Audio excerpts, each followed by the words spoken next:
नमस्कार मित्रांनो, the G zone Marathi या चॅनलमध्ये आपले स्वागत आहे. आज आपण महिला व बालविकास विभाग भरतीसाठी अतिशय आवश्यक असलेले प्रश्न उत्तरे घेणार आहोत. चला तर सुरू करूया. मेलबोर्न क्रिकेट क्लबने भारताच्या कोणत्या माजी क्रिकेटपटूला मानद सदस्यत्व बहाल केले आहे? मेलबोर्न क्रिकेट क्लबने भारताच्या सचिन तेंडुलकर या माजी क्रिकेटपटूला मानद सदस्यत्व बहाल केले आहे. अजय कुमार भल्ला यांची कोणत्या राज्याच्या राज्यपालपदी नियुक्ती करण्यात आली आहे? अजय कुमार भल्ला यांची मणिपूर या राज्याच्या राज्यपालपदी नियुक्ती करण्यात आली आहे. यंदाच्या राष्ट्रीय बाल पुरस्कारामध्ये महाराष्ट्र राज्यातील किती मुलांचा समावेश आहे? यंदाच्या राष्ट्रीय बाल पुरस्कारांमध्ये महाराष्ट्र राज्यातील 2 मुलांचा समावेश आहे. डॉक्टर मनमोहन सिंग हे आरबीआयचे कितवे गव्हर्नर होते? डॉक्टर मनमोहन सिंग हे आरबीआयचे 15वे गव्हर्नर होते. खालीलपैकी कोणी सुपोषित ग्रामपंचायत अभियानाचा शुभारंभ केला आहे? खालीलपैकी नरेंद्र मोदी यांनी सुपोषित ग्रामपंचायत अभियानाचा शुभारंभ केला आहे. महिला कबड्डी वर्ल्ड कप 2025चे आयोजन भारतात कोणत्या राज्यात करण्यात येणार आहे? महिला कबड्डी वर्ल्ड कप 2025चे आयोजन भारतात बिहार या राज्यात करण्यात येणार आहे. डॉक्टर मनमोहन सिंग हे कोणत्या काळात राज्यसभेचे विरोधी पक्षनेते होते? डॉक्टर मनमोहन सिंग हे 1998 ते 2004 या काळात राज्यसभेचे विरोधी पक्षनेते होते.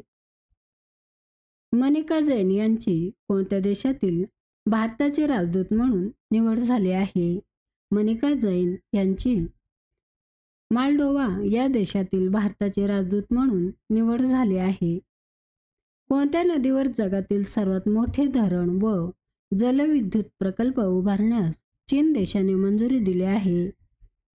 ब्रह्मपुत्रा या नदीवर जगातील सर्वात मोठे धरण व जलविद्युत प्रकल्प उभारण्यास चीन देशाने मंजुरी दिली आहे. केंद्रीय संरक्षण मंत्रालयाने कोणत्या वेबसाईट आणि ॲपचा शुभारंभ केला आहे? केंद्रीय संरक्षण मंत्रालयाने राष्ट्रीय पर्व या वेबसाईट आणि ॲपचा शुभारंभ केला आहे. The economical history of India या प्रसिद्ध ग्रंथाचे लेखक कोण? The economical history of India या प्रसिद्ध ग्रंथाचे लेखक R.C. दत्त हे आहेत. पंतप्रधानांची निवड कोणत्या कलमानुसार केली जाते? पंतप्रधानांची निवड कलम 74 नुसार केली जाते. कोणत्या कलमान्वये राष्ट्रपती दोन्ही सदनांचे संयुक्त अधिवेशन बोलवू शकतो? कलम 108 या कलमान्वये राष्ट्रपती दोन्ही सदनांचे संयुक्त अधिवेशन बोलवू शकतो. 1851 मध्ये पारशी धर्म सुधार संघटनेची स्थापना टिंबटिंब येथे करण्यात आली. 1851 मध्ये पारशी धर्म सुधार संघटनेची स्थापना मुंबई येथे करण्यात आली. 1615 मध्ये मुघलांनी हस्तगत केल्यानंतर महाराष्ट्रातील खालीलपैकी कोणत्या शहराचे नाव गुलशनाबाद असे बदलले गेले होते? 1615 मध्ये मुघलांनी हस्तगत केल्यानंतर महाराष्ट्रातील खालीलपैकी नाशिक ह्या शहराचे नाव गुलशनाबाद असे बदलले गेले होते. दक्षिण आफ्रिकेचा घटनेवरून संविधानात कोणती पद्धत स्वीकारली आहे? दक्षिण आफ्रिकेचा घटनेवरून संविधानात घटना दुरुस्ती ही पद्धत स्वीकारली आहे. थोलू बोमालाटा हा प्रसिद्ध बाहुल्यांचा खेळ कोणत्या राज्यांशी संबंधित आहे? थोलू बोमालाटा हा प्रसिद्ध बाहुल्यांचा खेळ आंध्र प्रदेश या राज्यांशी संबंधित आहे. जागतिक पुस्तक दिन दरवर्षी कधी साजरा केला जातो? जागतिक पुस्तक दिन दरवर्षी 23 एप्रिल या दिवशी साजरा केला जातो. स्वराज्य पक्षाचे ध्येय काय होते? स्वराज्य पक्षाचे ध्येय ब्रिटिश साम्राज्याअंतर्गत स्वराज्य असे होते. केंद्र व राज्याचे खर्चाचे हिशोब तपासण्याचे काम कोण करतो? केंद्र व राज्याचे खर्चाचे हिशोब तपासण्याचे काम नियंत्रक व महालेखापाल हे करतात. जगातील तिसरे सर्वात उंच शिखर कोणते? जगातील तिसरे सर्वात उंच शिखर कांचनगंगा हे आहे. देवळांचे शहर असे खालीलपैकी कोणत्या शहराला संबोधतात? देवळांचे शहर असे भुवनेश्वर या शहराला संबोधतात. कोणते राष्ट्रीय उद्यान भरतपूर राजस्थान येथे वसलेले आहे? केवलादेव राष्ट्रीय उद्यान हे भरतपूर राजस्थान येथे वसलेले आहे. तोरामाचे पठार कोणत्या जिल्ह्यात आहे?